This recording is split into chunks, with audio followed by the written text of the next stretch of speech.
D'abord, je pense que c'est vrai qu'un candidat à une élection, n'importe quelle élection, doit avoir un casier judiciaire vierge, parce que c'est ce qu'on demande. Dans ma mairie, je demande ça à un animateur sportif quand il va s'occuper des gamins dans une école. J'aimerais d'ailleurs que M. Macron nous dise ce qu'il en pense. Je suis d'accord avec vous sur ce dernier point. Ah, vous êtes toujours d'accord avec tout le monde? Non, ça n'est pas vrai.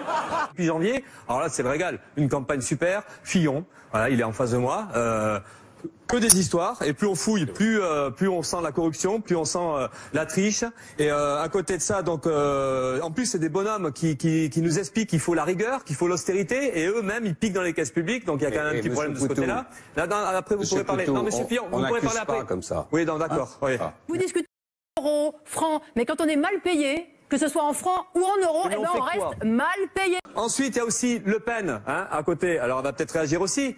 Mais Le Pen, pareil, on pique dans les caisses publiques. Alors là, c'est pas ici, c'est l'Europe. Alors l'Europe, pour quelqu'un qui est anti-européen, ça gêne pas de piquer de l'argent de l'Europe. Et le pire, c'est qu'en plus, le FN, qui se dit anti-système, ne s'emmerde pas du tout, se protège grâce aux lois du système, grâce à l'immunité parlementaire. Et donc, nous refuse d'aller aux convocations policières, donc peinard. Donc là, tout ça, ça illustre. C'est pour la police. Ça illustre, ouais, quand nous on est convoqués par la police, nous, vous voyez, par exemple, on n'a pas d'immunité ouvrière. Désolé, on y va. Voilà. Vous avez une chance. Le système vous protège. Tant mieux pour vous. Mais là, moi, ça permettra de dire que l'antisystème, eh ben, c'est de la foutaise. Nous avons le fondamentalisme islamiste sur notre sol. La France est une université des djihadistes. Je le dis clairement, c'est une université des djihadistes. Ils se préparent. Marine Le Pen, François Fillon va vous répondre. Les associations, mais écoutez, vous avez parlé, monsieur Mélenchon, vous êtes toujours en train d'écarter ce genre de difficultés. Madame Le Pen, ça vous arrange. Non, ça ne m'arrange pas. Mais si, ça vous arrange, ça vous fait prospérer. Non, mais vous avez, je sais que vous avez beaucoup de complaisance pour les fondamentalistes. Non, mais moi je veux que ça vous arrange. Et on l'a vu, vous pouvez continuer à faire votre numéro. Et on l'a vu, lorsque des femmes sont interdites d'entrer dans des cafés, vous leur trouvez des excuses. Moi, je n'en trouve pas.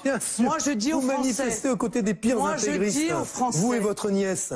Je suis un homme en colère contre tous ces héritiers d'un système qui sont ici et qui n'ont pas voulu prendre le taureau financier par les cornes.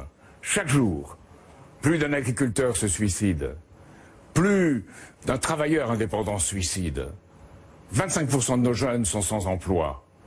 Et on a fixé un minimum vieillesse inférieur de 25% au seuil de pauvreté. C'est un saccage humain.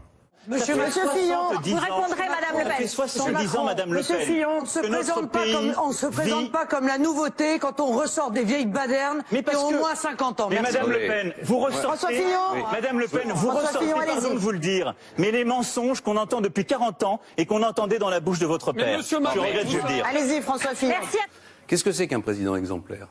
C'est d'abord un président qui dit la vérité aux Français sur la réalité de la France et la réalité du monde.